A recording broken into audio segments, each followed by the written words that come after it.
Salut les UX Family, j'espère que vous avez la grosse patate. Désolée, vraiment désolée, ça fait 3 semaines que je vous lâche. 3 semaines que je suis pas là en live le vendredi à 12h30. Promis, la semaine prochaine, je reviens, je serai avec vous, on pourra échanger de nouveau en live, mais je ne vous ai pas oublié. Je poste tout de même une vidéo aujourd'hui un petit peu particulière, mais qui me tient énormément à cœur. Les personnes qui me connaissent dans la vraie vie ou qui sont un petit peu dans les backstage savent que ça fait déjà plusieurs mois que je travaille sur la chose dont j'ai envie de vous parler aujourd'hui. Donc c'est une surprise, c'est une surprise, mais dont j'ai vraiment envie de vous parler. Je vais vous raconter un petit peu l'histoire de cette idée et de ce projet qui est en train de naître. Ça fait maintenant bien 1 an et demi que je vous côtoie, toute la communauté, ouais, 1 an et demi que je crée des vidéos sur YouTube, et puis 1 an et demi qu'on fait des meet-up ensemble, 1 an et demi que j'ai démarré les formations en ligne, etc. Et donc que je vous côtoie et que je vous écoute. Et mon ambition, c'est de permettre à la communauté UX de pratiquer de manière qualitative, très qualitative, notre métier. Et pour ça, il y a plein de manières de vous transmettre le savoir que j'ai et le savoir que d'autres experts UX ont. Ça fait partie de mes ambitions aussi de réunir une communauté d'experts pour transmettre aux jeunes Padawan UX que certains d'entre vous sont. Et j'entends très très régulièrement quand je vous fais des messages, quand je fais des posts sur Instagram, etc., que je vous parle de trouver des mentors, trouver des personnes qui vont vous guider, vous accompagner. Et à chaque fois, les choses qui reviennent, mais où sont-ils? Où sont-ils ces mentors? Mais qu'est-ce qu'ils font? Ils sont cachés ou quoi? Où est-ce que je vais pouvoir aller les trouver? On me parle aussi très très souvent de j'aimerais tellement pouvoir voir ce que font les experts, pouvoir mettre le nez dans leur livrable, pouvoir être derrière leur épaule pour comprendre ce qu'ils font. J'ai moi-même expérimenté avec des personnes que j'accompagne le fait que quand on est en apprentissage, le fait de voir comment un expert travaille, et bien finalement, ça dédramatise tout. On se dit ah mais en fait ça va, c'est que ça. Bon, je dois encore un petit peu bosser, je fais encore quelques conneries, mais c'est que ça. Et ça, je me suis dit, il faut qu'on le rende accessible, il faut que vous ayez la possibilité d'être derrière les épaules des experts et que vous puissiez voir comment est-ce qu'ils font. Alors, j'ai pas encore les moyens de vous faire, vous savez, le vie, ma vie, caméra cachée, on suit un expert pendant 3 jours et on fait une émission pour pouvoir vraiment voir comment est-ce qu'il communique avec ses clients, comment est-ce qu'il utilise ses outils, etc. On ne sait pas, peut-être dans quelques années, mais du coup, j'ai dans quelques semaines là le temps de faire le montage vidéo, le temps de mettre tout ça en place. Je vous annonce qu'on va ouvrir ensemble un club privé UX qui va rassembler 12 experts. Et les 12 experts, les amis, quand je regarde la liste, j'ai les yeux qui pétillent. Le jour où j'ai validé cette liste, je suis rentrée chez moi et j'ai fait une danse de la joie. Vraiment. Je vais un peu te dire pas qui ils sont, parce que je garde un peu de surprise quand même pour le lancement officiel. Là, c'est un peu le lancement officieux. Mais je veux te dire le panel, la richesse des profils qu'on va avoir avec nous. On va bien sûr avoir des UX designers purs qui vont nous transmettre leurs connaissances, qui vont nous parler de comment est-ce qu'ils animent des ateliers, comment est-ce que dans un projet de refonte d'une appli, comment est-ce qu'ils font. On aura des UX designers vraiment purs. Mais on aura aussi, alors que j'appelle purs, peut-être c'est nul de dire ça d'ailleurs, pur parce que de mon point de vue, l'UX designer pur, il vient du design, mais je me trompe très certainement, c'est complètement biaisé par rapport à ma culture personnelle. Ça me tenait à cœur d'avoir des profils variés, donc des personnes qui viennent du design, des personnes qui viennent de la psycho, des personnes qui viennent de la socio, des personnes qui viennent des neurosciences, de l'ethno, des choses comme ça. Donc on va avoir effectivement notamment une personne à laquelle je pense qui est ingénieur cogniticien et aujourd'hui qui est lead UX. On va avoir des sociologues des usages et qui du coup sont de grands experts de la user research qui vont nous apprendre, nous transmettre énormément de choses à ce sujet, qui vont nous aider à structurer notre user research, parce que ça c'est pas un tabou. Quand on vient du design, notre user research, très franchement, et surtout quand on débute, c'est le bordel et on peut vraiment faire n'importe quoi. Et d'ailleurs, ça les désespère et c'est aussi pour cela que je voulais les avoir avec nous, pour qu'ils nous transmettent leur savoir, pour qu'ils nous disent ce sur quoi on doit être attentif, nous, designers, et comment est-ce que leur savoir-faire, leur connaissance de l'humain et du cerveau et des process pour faire les études terrain, comment est-ce qu'ils font et comment est-ce que nous, on va pouvoir les mettre en application. Donc on va avoir des sociologues des usages, on va avoir des profils psychos qui ont, je pense notamment à une personne qui a une grande expérience chez PSA,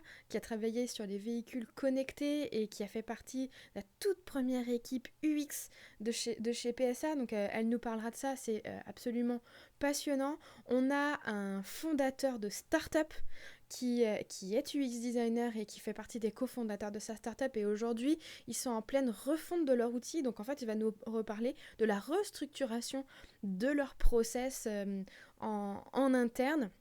Là, je sors tout juste, là, au moment où je fais de la vidéo, du tout premier tournage des études de cas qu'on fait avec les experts, avec une personne qui est product owner dans une startup et UX designer. Donc, on va voir comment elle joue avec ces deux casquettes, et elle nous parle d'un sujet passionnant sur la gestion de la complexité on verra comment la nommer. Je vais pas tout dire, j'ai envie de tout vous dire là dans cette vidéo, mais je me retiens un petit peu.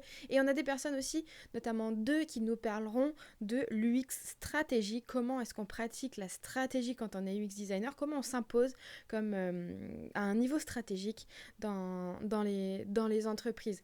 Donc 12 études de cas, 12 retours d'expérience à venir. Ils vont tout décortiquer, ils vont nous montrer leurs livrables, ils vont nous parler de leur process, et surtout, une fois que les études de cas sont mises à la disposition des membres du club privé, eh bien, vous les aurez à votre disposition.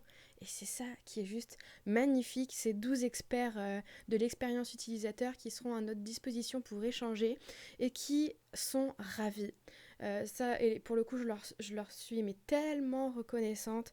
Ils ont tous l'envie de transmettre, ils ont tous l'envie de partager, et ils attendent qu'une chose, c'est qu'il y ait une dynamique d'échange dans le club privé. C'est vraiment le point commun, la valeur qui nous a tous rassemblés autour de ce projet, et j'en suis extrêmement heureuse, et je le cache pas, plutôt fière d'avoir ces 12 personnes à mes côtés. Je te le dis pas encore, pourtant j'ai envie de te dévoiler des noms, mais tu vas voir qu'on a des pointures, vraiment des pointures de l'UX. Si tu t'intéresses un petit peu à la communauté, il y a certaines personnes qui sont reconnues dans leur domaine, et pour ça, j'en suis extrêmement fière. Alors comment ça va se passer dans les jours à venir? Tu vas voir, je vais commencer à lancer de la communication autour de ce club privé, et j'avais envie de faire une vidéo juste pour vous qui me suivez sur YouTube, pour la communauté restreinte. Pour la communauté, j'ai envie de dire des fidèles, parce que je sais que ceux qui regardent les vidéos, c'est les fidèles. Et j'avais envie de vous proposer de mettre en place une sorte de liste d'attente pour avoir en tout premier, avant tout le monde, la possibilité de vous inscrire dans le club privé. Pourquoi ? Ça va être la toute première fois qu'on va mettre en place le club privé, donc on va restreindre le nombre de participants pour que ce soit dynamique, pour que ce soit qualitatif, et pour qu'on puisse se laisser la possibilité aussi de pivoter, de modifier certaines choses si on en ressent le besoin. Donc il y aura exclusivement 100 places. Alors 100 places, tu te dis ouais c'est bon, j'ai le temps. Pas tant que ça, mon petit gars. Pas tant que ça, j'ai envie de te dire, parce qu'aujourd'hui, si tu vas voir UX Design Family, on est plus de 2000. Et c'est un groupe qui est tout jeune. Je te raconte même pas si on va voir ce qui se passe du côté du Slack, de Flupa, etc. Donc ça risque de se remplir très très très vite. Je sais pas si tu as vécu la razzia qui a été faite sur les places pour les ateliers des UX Days là, qui vont avoir lieu en juin. C'est parti en une demi-heure. Et je te parle pas de 100 places là, je sais pas quel est le nombre de places, mais quoique ça doit être 100 places. C'est parti en 30 minutes. Donc je voulais vraiment faire cette vidéo pour vous dire, les gars, ça va arriver. Faisons une sorte de liste d'attente, de liste de prioritaires sur cet événement d'ouverture du club privé. Alors, j'ai décidé de faire cette vidéo, mais j'ai rien prévu techniquement. J'ai pas fait une page web sur laquelle tu vas pouvoir aller cliquer pour mettre ton mail dedans. J'ai pas fait ça, je t'invite simplement à m'envoyer un mail à contact@melo-ux.fr et moi je me débrouillerai, je créerai une liste ensuite pour pouvoir vous mettre dans cette liste des prioritaires pour avoir toutes les infos pour vous inscrire le jour avant l'ouverture officielle. Vous aurez tout ça, donc restez très actifs, très connectés. Voilà les amis, j'espère que rien que ça vous enthousiasme. Je sais pas si le fait de garder un peu de suspense, du coup ça vous donne assez d'éléments. N'hésitez pas à poser vos questions dans les commentaires. De toute façon ça coûte rien, juste tu m'envoies un mail pour que j'ai ton contact et que je te tienne au courant le jour J. Et je te parlerai la semaine prochaine, parce qu'il y a des études de cas certes, mais il va y avoir d'autres choses en plus des études de cas. Mais aujourd'hui j'avais envie de te parler des experts. Globalement, l'objectif de ce club privé, ça va être de nous permettre déjà d'échanger sur des problématiques avec un cercle très proche et surtout avec un cercle d'experts qui viennent d'horizons différents. Et c'est surtout pour les personnes en fait qui ont envie et qui ont la motivation de continuer à grandir, de continuer à apprendre, de continuer à évoluer. Pour les designers qui ne connaissent pas encore toutes les techniques de psycho, de socio, tous les biais cognitifs, etc., et bien c'est de tendre vers ça.